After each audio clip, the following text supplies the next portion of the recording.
Hey everybody, it's Friday. Yes, we've made the week. Yeah, and today Fridays are power days. Um, yeah, so trying to bring everything that we spoke about this week together this morning. This morning we had one of the most powerful moments that I've witnessed for a very long time in this movement of grace. We had a group of men this morning. There's probably about 9 or maybe 10 men who have been carrying secrets. All of them have been carrying secrets. They've been carrying their shame.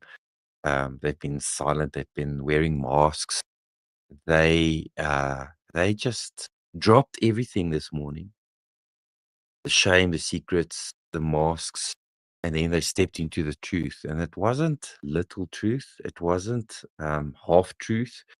It wasn't a safe type of truth. It was a very real and a very raw and a very uh, like a tear producing truth.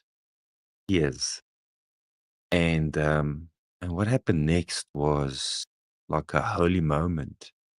Um, Men cried, more than one, a few. Um, Someone shook.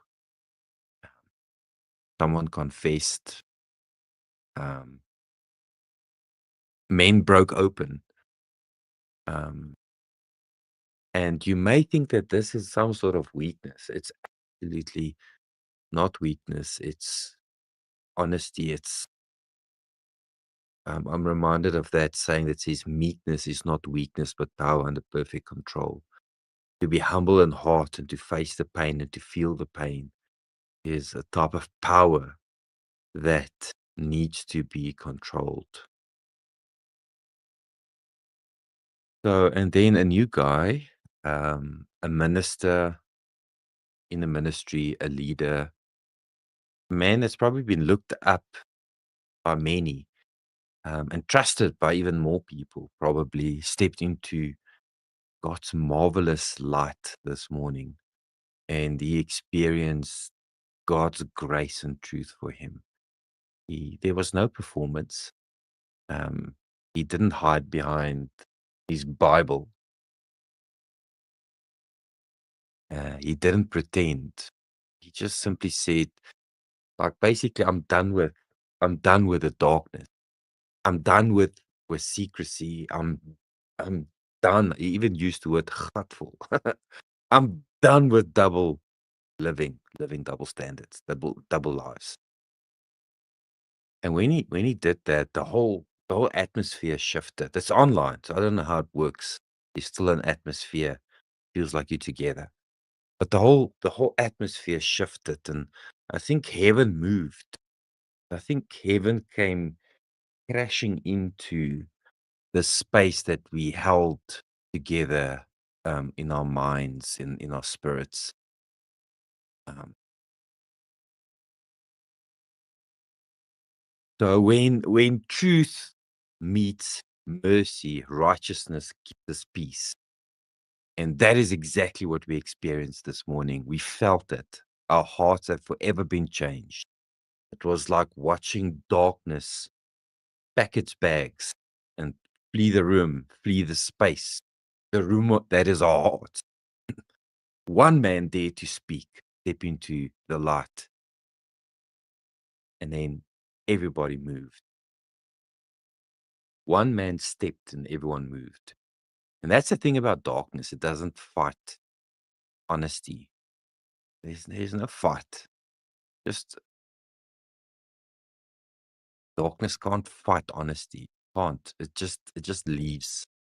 Sure, there's pain. Sure. But it leaves. So I think it's necessary for all of us to stop pretending. We're all pretending. We think that porn is not a big deal. Th- this this thing, this porn issue is a is stronger than the church wants to admit. It's bigger than the church wants to ever admit. It's more prevalent. It's more destructive than any. I can't think of any other issue that the church is facing today that is epidemic proportions. It's busy dissolving our kids. Church is just silent, just being brushed under the carpet. If 80% of your church members, of our church members, had cancer, why are we not talking about it?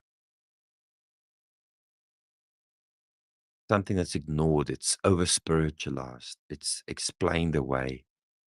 Um, Meanwhile, men are emotionally bankrupt, spiritually disconnected in general. And I'm not pointing fingers at any church. I love church.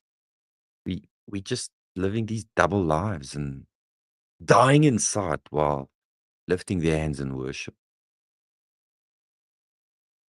They can't.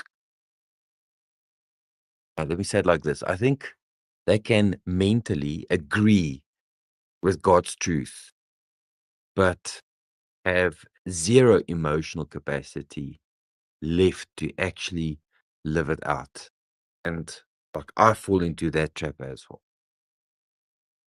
I also do that. I sit in church and I give mental assent to what has been said, but emotionally just feeling isolated and distant and far away. And you know why I think this keeps happening? Because I don't think church knows what to do with broken emotions, with the emptiness. We think we know how to teach the word. We know how to preach holiness. We know how to sing louder and make better music and be the celebrity person on the day, but we don't know how to look a suicidal man in the eyes and say, "Stop hiding. Bring your pain into the light. Give me your darkness. You belong. You're safe," without trying to heal the person or to change the person. So then we just ignore what we don't know how to deal with. And in that silence, the enemy is busy thriving. But this morning we didn't ignore anything. We confronted the darkness head on and directly. Um, One man spoke the truth. A minister stepped into the light and everyone moved. And truth got ignited in every person's heart on a very emotional way. Yeah, there were tears and hearts were softened and masks were dissolved and light filled the room. And I think that is the power of a real brotherhood, where shared brokenness will build stronger bonds than shared beliefs. That's the power of truth. That is the power of grace. Absolutely, when it meets what has been wounded. So here's the power message for this Friday. Darkness loses its power the moment that we speak this truth. Darkness loses its power the moment we speak truth. When one man steps into the light, everyone moves.